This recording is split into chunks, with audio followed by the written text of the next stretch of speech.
And in the chat, I'm going to, here's the document. Please feel free to show your faces if you can. It makes it a little bit easier to teach if you can. I understand that it's not always possible, but if you're able to show your face, it makes it a little bit easier to teach. Okay, so we are now on Roman numeral 2, letter B. Okay, this is like literally this. I'm not exaggerating. I wish I was not exaggerating. I wish I was exaggerating. Maybe I don't even wish I was exaggerating. I'm not exaggerating. I spent a better part of a year in yeshiva studying this topic. Okay, all the things you're not supposed to do on Shabbat. Okay, and the various details of the things you're not supposed to do on Shabbat.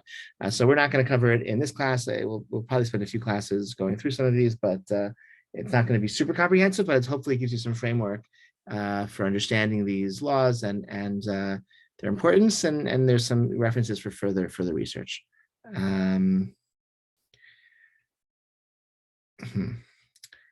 The prohibitions against work on Shabbat create a space with which the positive commandments to make Shabbat into a special, sacred, tranquil, restful, enjoyable day can take place. By not doing work, you kind of clear away 25 hours, and then we're enabled to then fill it with sanctity, holiness, rest, etc., enjoyment. Okay, and so I think that there's a relationship, right, between the two, right? The reason why we clear away the time, the negative prohibitions, give space for us to invest those positive obligations of Shabbat, and the positive obligations of Shabbat are only really possible when you've cleared away the day and protected that time from encroachment for the negative prohibitions. Okay, so there's a lot of interesting literature. The last 10 years, a lot of Americans, not necessarily Jewish Americans, have written about the importance of rest, the importance of time away from work. I think we talked about this last time. I talked about last time how we work at home, we recreate at work. We sort of those categories of work and play and leisure have all kind of blended for us, and it's a way it's really, really unhealthy. And then we're saying no. The Torah says Shabbat is different, time is different. A unit of time isn't interchangeable. Okay, if everyone rests at the same time, then they can be together with their family and with their friends and with their community, because we're all observing the same day of rest at the same time. If everyone rests, employer and employee, then there's a kind of equalizing of the social levels, right? And erasure of class differences if everyone does it at the same time in the same way. So the prohibitions are kind of very, very much connected to the positive obligations. I'd say also they shape communal life, okay? Sabbath observant Jews don't use transit on Shabbat. We don't take buses or trains or cars. That means we ought to live within walking distance of our synagogues and of our neighbors, and that enables a certain type of community that I think most Americans maybe experienced generations ago and no longer experience. I feel like I talk about this a lot. Stop me if I said this last week, but okay. It's really significant, the type of communal life that is possible when a community lives near each other and doesn't do things on Saturday around Shabbat or holidays is really something, again, like in the 50s, I think most Americans, lived in walkable neighborhoods, knew their neighbors, socialized with them. And that's really a lost way of life that we've managed to preserve really because of these Shabbat restrictions. So I think they're important in that way. They also are symbolic of our relationship to God as God is creator, we are not creator, right? God's creator of the universe, we create things on a smaller scale within the world that God made. And by refraining from creation for one day of the week, in commemoration of God's rest at the end of creation, we remind ourselves that we are the difference between creature and creator, okay? And that we're not the creators, ultimately. We're inhabiting the world as God made it. So 6 days a week, we shape the world and we build and we do, and we try to make things better but by using our ingenuity and our skill and our strength to transform the world. And then one day out of 7, we step back and we inhabit the world that God made and that we've shaped as well. And so there's a relationship as well between the laws of Shabbat we're supposed to be doing in the week. So let's look back at the sheet here. What we have here. Definition, malacha. Okay, so the things that we don't do on Shabbat, the Torah says is milacha is the word the Torah uses to describe the things we don't do on Shabbat. Milacha is best defined not as toil, not as labor, not as work or effort, but as a creative activity. And the rabbis derived the definitions or of these creative activities, these prohibited labors, these categories of labor from the construction of the Mishkan, the tabernacle in the second half of Exodus, which is commanded and then in the context of, but also keep Shabbat, the Torah says. So, oh, that must mean that the type of things that went into constructing the Mishkan, the tabernacle, those are the things we don't do on Shabbat. 39 times, I think the word melacha appears also. So 39 categories of labor. So these categories of labor are the like archetypes of the things we don't do on Shabbat. And again, they're all things that were done in the in order to build the tabernacle. The things that they're like sort of basic categories of work. So that's okay. So that's letter one. Number one. Number two is Yoraita, Avot, and Toladot. So on a Torah level, when I say Torah level, I mean the rabbi's interpretation of what the Torah means, the ancient Talmudic rabbi's interpretation of what Torah means. There are 39 categories, and then there are subcategories of many of those categories, and all of those are Dioraita. They are Torah prohibitions. These count as, like, if one were to do them, they'd be violating the Torah's command not to do creative labor on Shabbat. Whether it's a major category or a subcategory. Let me give you an example. One of the categories of labor on Shabbat is threshing. You know what threshing is? Everyone ever threshed? Probably not. Okay. Threshing is when you separate the grain from the stalk of, right, when it's part of the farming, agricultural process of getting from plowing and planting to baking bread. So in the middle, you got to take your grain after it's been cut and you thresh it. You kind of separate the grain part from the stalks. Okay. So that was done to make bread in ancient times. It's still done now. It's done mechanically, but it's still done. And that's an av milacha. That's a primary archetypical category of labor. It has subcategories. One of the subcategories is milking a cow. What does milking a cow have to do with threshing? How are they the same? They're both removing something you want from the context in which it grew or in which it grew. Okay, so the milk is, doesn't grow. The milk is created, secreted, whatever, in the udder of the cow. When you milk the cow, you're extracting what you want from the context in which it came from. When you're threshing, you're extracting the kernels of the grain from the stalks that it grew upon. So the archetype is threshing. The subcategory is the toladah. The subcategory is is milking a cow. Both of these are biblical prohibitions. Another example, squeezing lemon juice, okay, out of a lemon. Yeah, Mel, you raising your hand? Go ahead. So I have a question. Please. Does God still rest on Shabbat? I know it's a loaded question, but it's a loaded question. I always wonder that. Does God still rest? I don't feel like God does, because things happen on Shabbat that God played a part of it. But I've always wondered, is he still resting on Shabbat? Or that's so interesting. Yeah, I would say. Lily, do you have an answer to that, or yeah, please go ahead. Oh no, I wish I had an answer. It's a great question. I have a separate question. So let me respond to Mel, and then you'll take your question. So so ultimately I don't know, and nobody knows. That's I think the basic answer. I think when we say that God rested on the seventh day, I think we mean that was like a cessation of whatever it is that God did in the first 6 days of creation. That kind of in Hebrew yesh mi'ayin, or I think in Latin ex nihilo, that creation from nothing. Okay, in which the universe came into existence when nothing was there before, and all of that fashioning and those 6 days of creation, whatever that meant, however we could understand that, and in physics and metaphysics, whatever happened, that stopped after the 6 days, and I don't know that God went back to that again, but I think generally we believe and we're taught that God remains actively involved in sustaining the universe and guiding the universe, And I think that would take place on Shabbat as well as on weekdays. There is a kind of mystical idea that you find written about that God observes the mitzvah along with us. And so I don't know what that means either. How can God observe the mitzvah? God, but like, the mitzvah require bodies and being on earth and whatever. So there's some parallel to what we do. God is doing something in parallel to us in some fashion. So I don't know. I don't think God is resting in the sense of, I don't think the universe could sustain itself if God weren't maintaining the universe in existence. But I think it's okay to think that Shabbat is a special day for God as well. Even maybe he's got a Shabbat setting. Maybe it goes on timers. Right. Yeah. No, I don't think the universe can work on time. Yeah. Maybe different. I mean, we pray differently on Shabbat, right?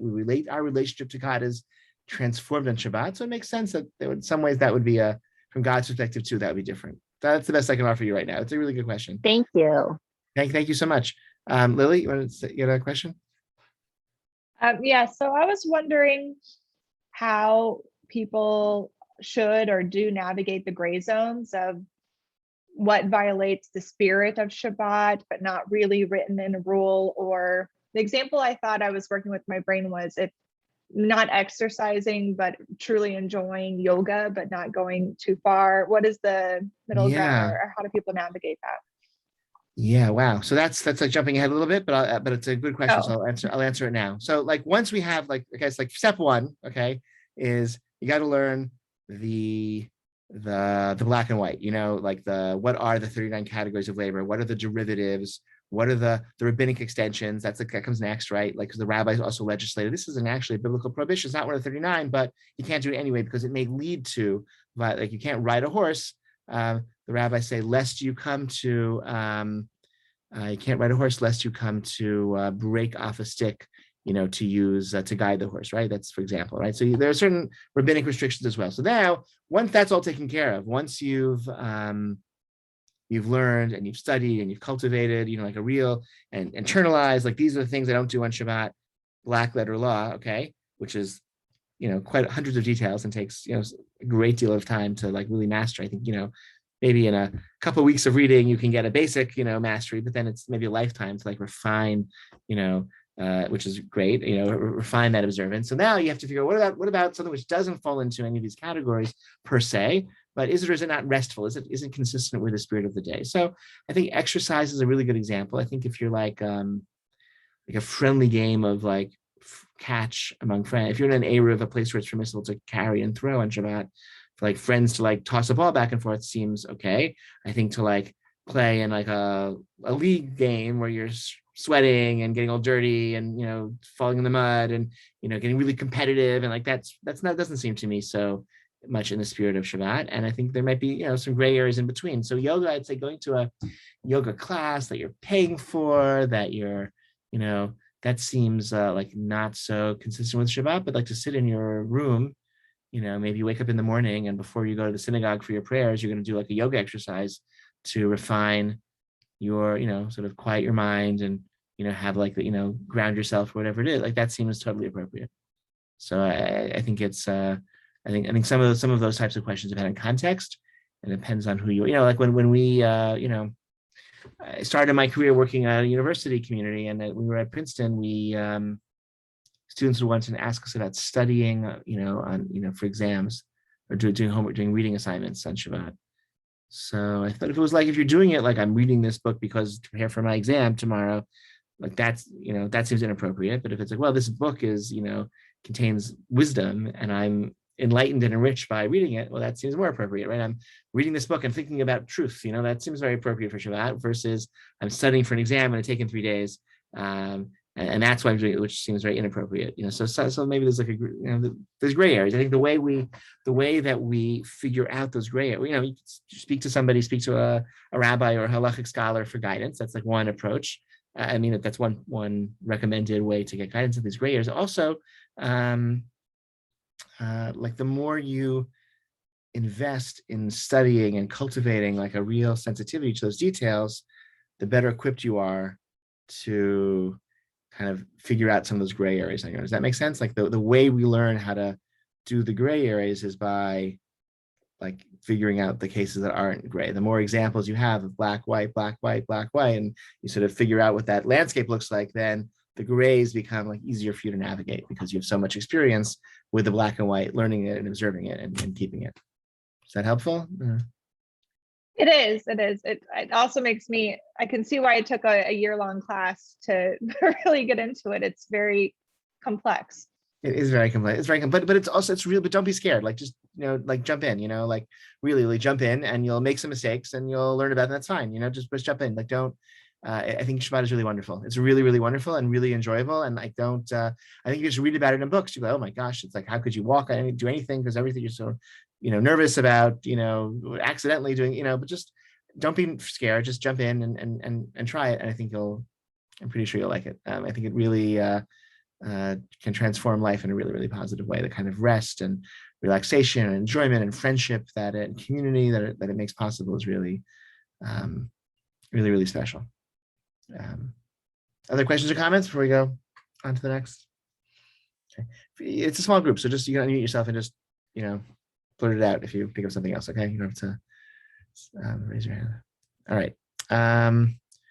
What's next? Okay, so 1, 2, 3. So then Drabanans, I mentioned some there are rabbinic prohibitions as well. Rabbinic prohibitions are like by rabbinic legislation.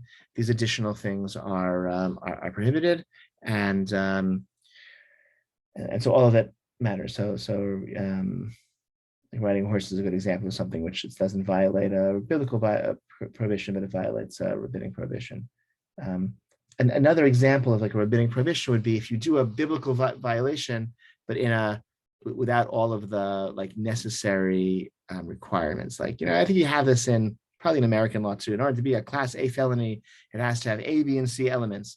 And if it doesn't, then it's a class B felony or it's just a misdemeanor. So that's true in the laws of Shabbat. In order for a malacha to be, to violate that cross that biblical threshold, for example, if you do a malacha with your non-dominant hand, or like you use your elbow to do it instead of, using your hand the normal way, then it doesn't cross that biblical threshold.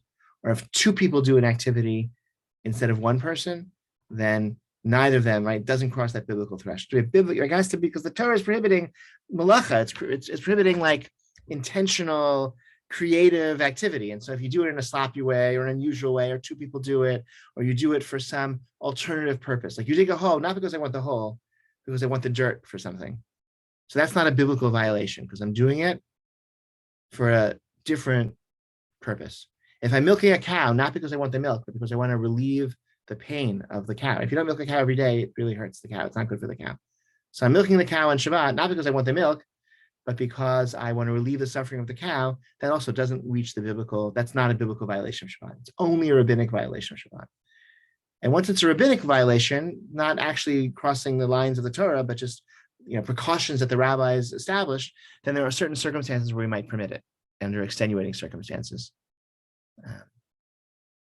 such as like to relieve pain of the animal. Right? I don't want the milk. I just want to relieve the suffering of the animal. So for the sake of the animal, we might allow milking on Shabbat. Now, we might allow milking on Shabbat. Okay.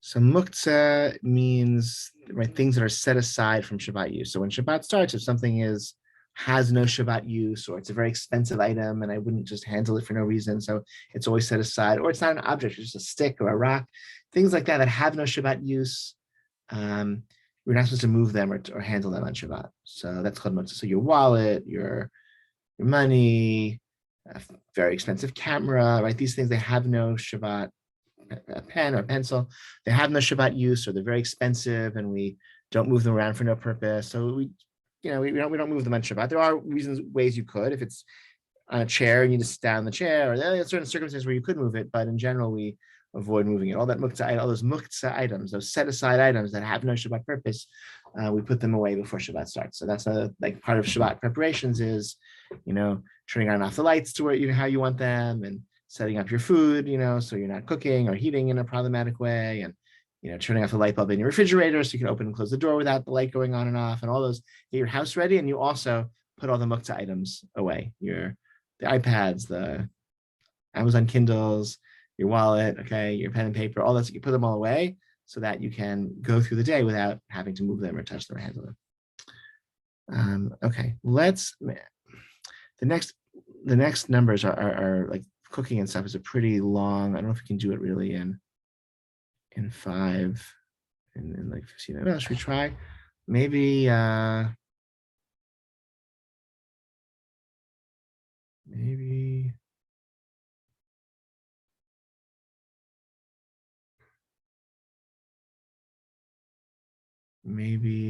what we should do. Let's just take a what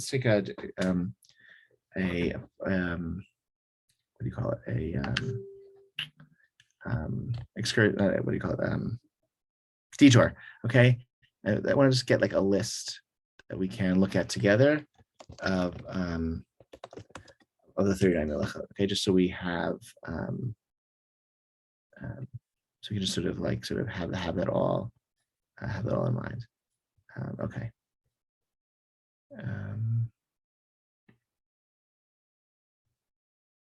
Okay, I'm gonna send you a list. This is, I'll put it in the chat so we can all just look at this list and just go over it. Okay, just so you have a sense of just what they are. Okay, this is a class, I guess, on the 39 melachot, but we're not. If you want, you can listen to the class at some point. But this is I want to look at the list. Okay, so number 1 is choresh. Choresh is is plowing. Okay, this is anything you do to the soil to promote growth. Okay, so it's with a plow or even not with a plow. Okay, that's like 2. Zorea is sowing, putting the seed in the ground. Forbidden. 3. Kotzer, that's when you cut the thing that grows. That could be picking a peach off a tree. It could be mowing a lawn, cutting grass. That's also included. That's also included. I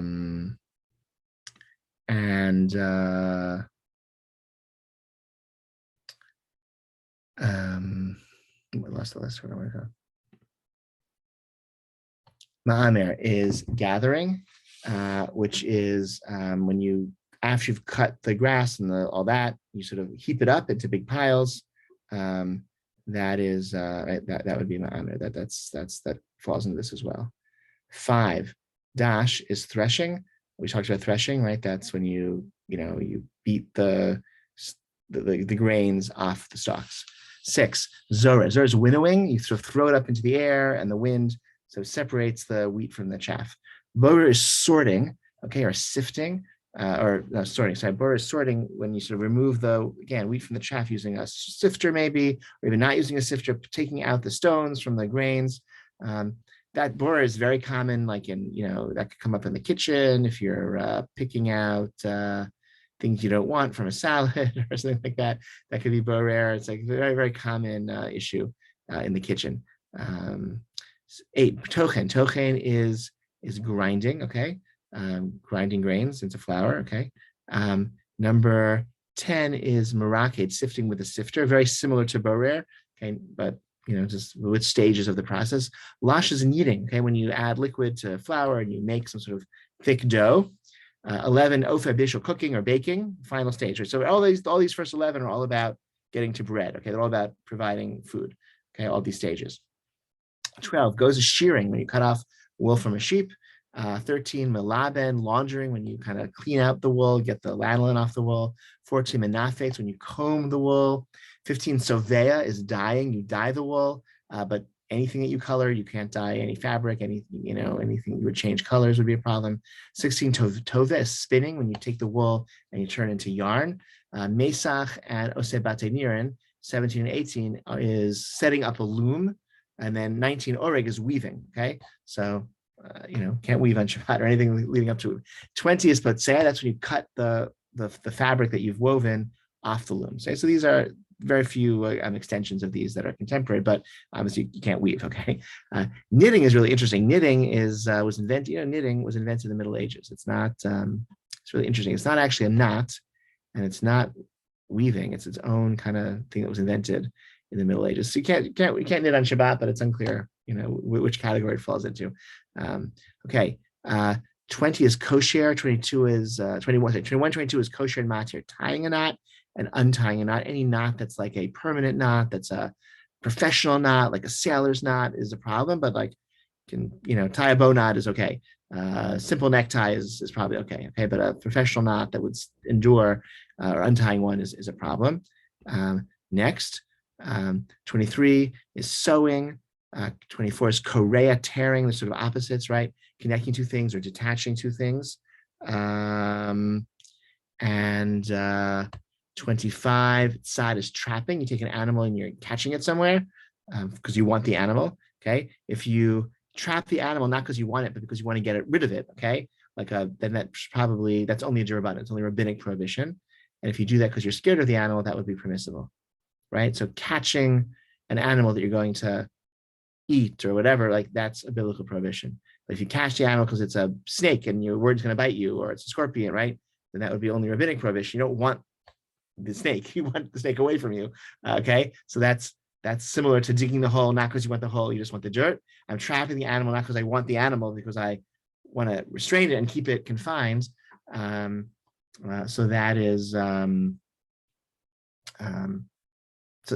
that's what that's that may entail. And Tofer Koret Sad, Shochet is slaughtering an animal, Mafshit skinning it, okay, Ma'abed tanning the skin, Ma'achik smoothing off the skin, Misartate is putting lines on the hide that you've tanned and prepared. Mechatek, you cut it to the right size, Kotzev, then you write on it, right? This is all preparing, like all the steps needed to write on parchment, like how a Torah scroll is written. And then Mochik is erasing so that you could write something else that's similar. Bona and Soter, 34 and 35, building or demolishing something built. Right, again, paired together. Mavir is igniting, lighting a fire. Mechabe is extinguishing a fire so that you can light something more easily next time. Makabe Patish is the final hammer blow, the thing you do that turns something from unusable to usable. The final blow of the hammer, Makabe Patish, which could be, you set up a sound system, you plug in the microphone and this and the amplifier, and then you plug it all in, you set it all up. That might be Makabe Patish, or tuning a guitar might be Makabe Patish. You turn something unusable into something usable. That final stage that now my tool is usable, that's Makabe Patish, okay? Which is different from like opening a folding chair. Opening a folding chair is I'm not building a chair, I'm not completing a chair. It's meant to open and close. It's a folding chair, which is, I think, different from putting a new string in my guitar and tuning a guitar, or plugging in and setting up my sound system, right, before a concert. I think that might be different.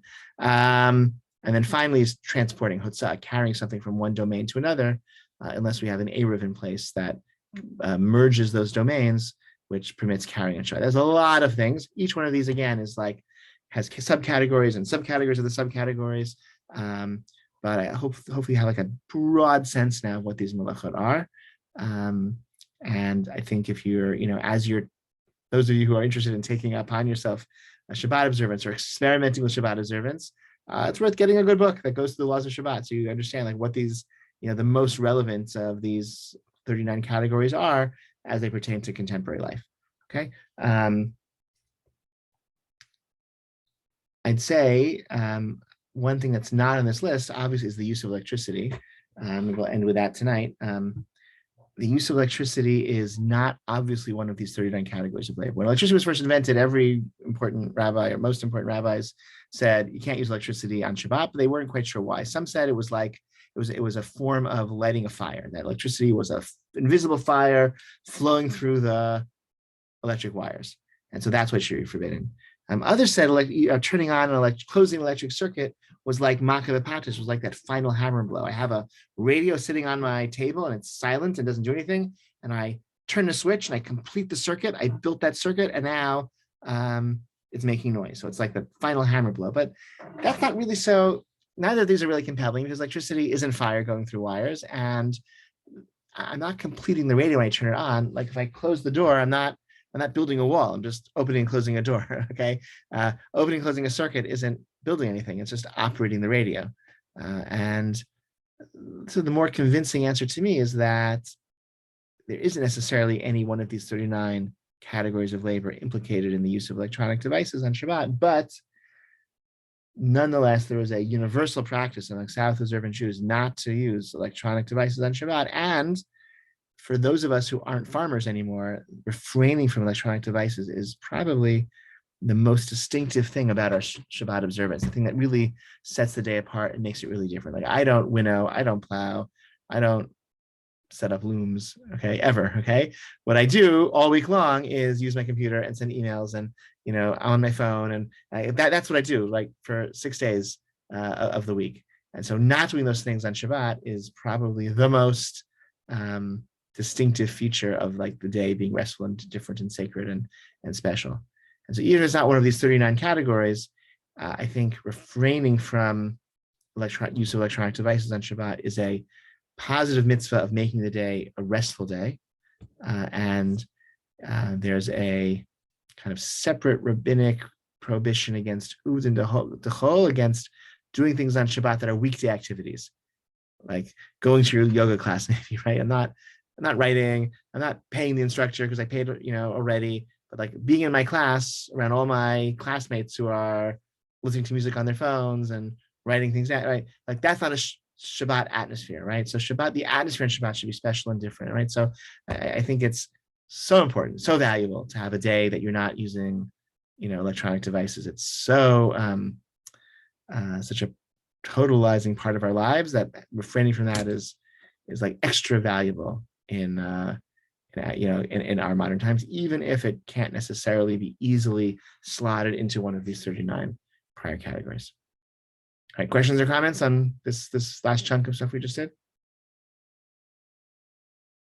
Okay, let's pause here and we'll pick up some of the food stuff next time, which is like a big topic. All right, thank you so much. Have a great. Oh, when is next time going to? I'm gonna stop. Let's stop recording. We're gonna have to.